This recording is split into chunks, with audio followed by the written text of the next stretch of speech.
Okay, so this is my demonstration of the 8.3A case scenario. It's a 2 centimeter deep straight line laceration in the vagina from the introitus. I'm pretending this is the introitus, and then 5 centimeters deep, or in to the internal apex, and then about 2 centimeters deep. I've been practicing with this suture material, so it's not in the package, but I hope you can see this okay. So I diagnose it as a second degree because of the description that the internal tissue is deep red, which I explain in the written part. So I'll have explained to my client the need for repairing that because it involves muscle for better healing and repair. Okay, did that too tight. Okay, so here's my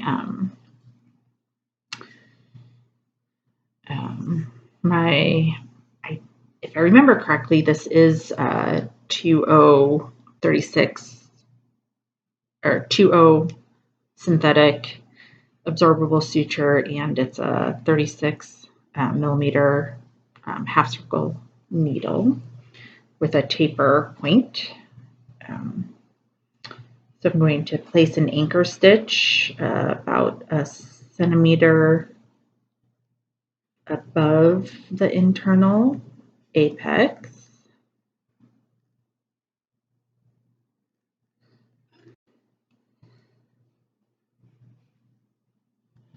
I'm trying to practice good, not grabbing the needle with my bare fingers. And of course, if I was doing this on a person, it would be not quite so open up here. So that would definitely change my and I'm not going to knot it because I want to reuse the suture, but I would do a surgical knot here with 4 to 6 throws, trim the end, and I want to place my knot on this side when I do it because I'm right-handed. I like to go from the right side. And then of course with the foam, it's not gaping. It comes together super cleanly, so it's hard to show you that, I may have to do one side at a time, but with the foam I don't. But I am placing my stitch. So I have to kind of hold it open and see how deep I'm going.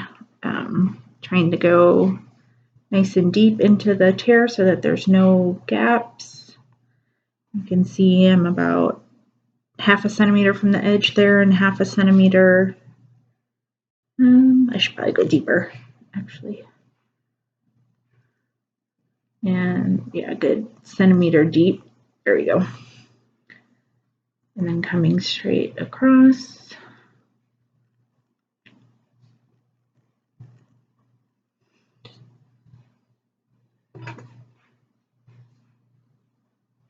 Grabbing my needle so I don't lose it in the tissue. And being careful not to damage my tip.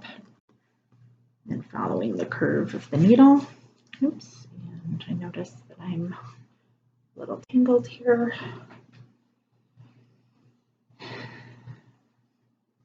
Don't want a locking suture, it's not necessary. Just a continuous basting stitch. Reposition my needle. And I'm estimating, including the anchor stitch and the final tie-off stitch, I'm going to estimate 6 stitches.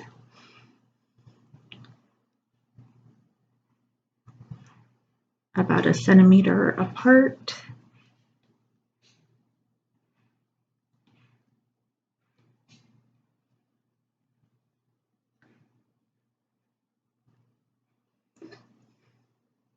And again, move my suture so I don't do a locking stitch.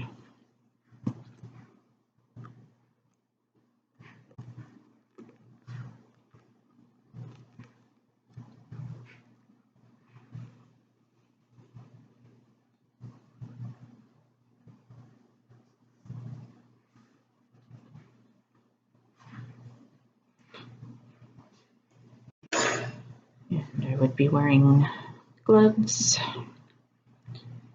and have set up a sterile field. Oops.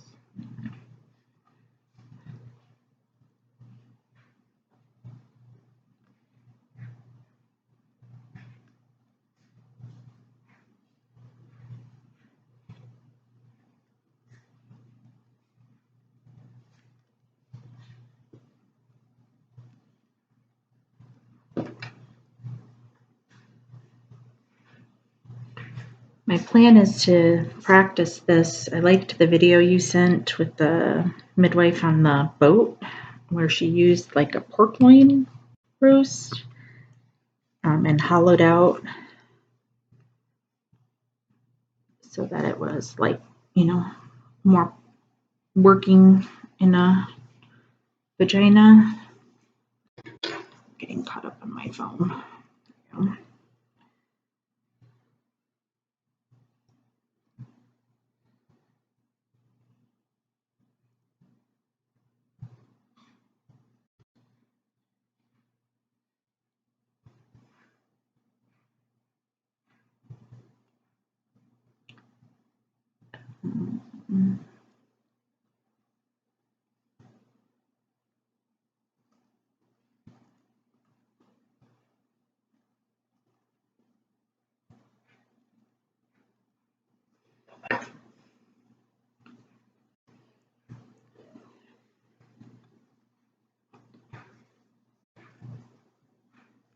And I'm placing my stitches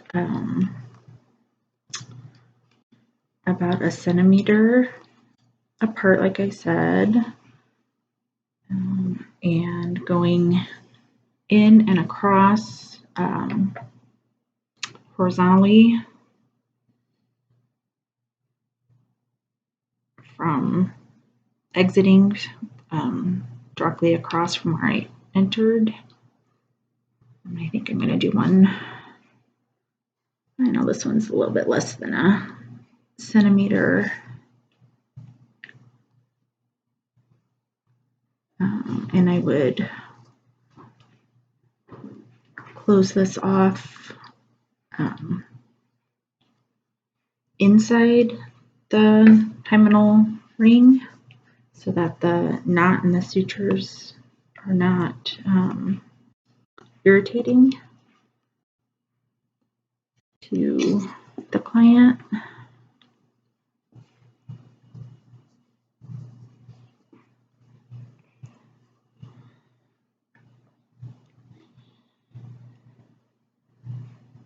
And then I would do one final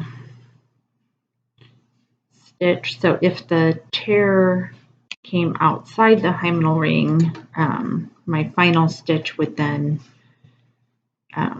go back inside the hymenal ring. Like I would have to readjust my grip and all that, but I would come back in this way and make sure that I was inside the hymenal ring. But I'm gonna do just this one final. I made my simulated laceration to close to the edge to demonstrate.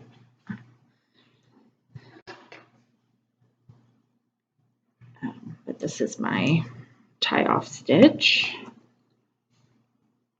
assuming it's inside the hymenal ring. And then I would leave a loop here, and then tie tie off again with the surgical with the double loop. I'm not going to pull it tight because I want to reuse this suture.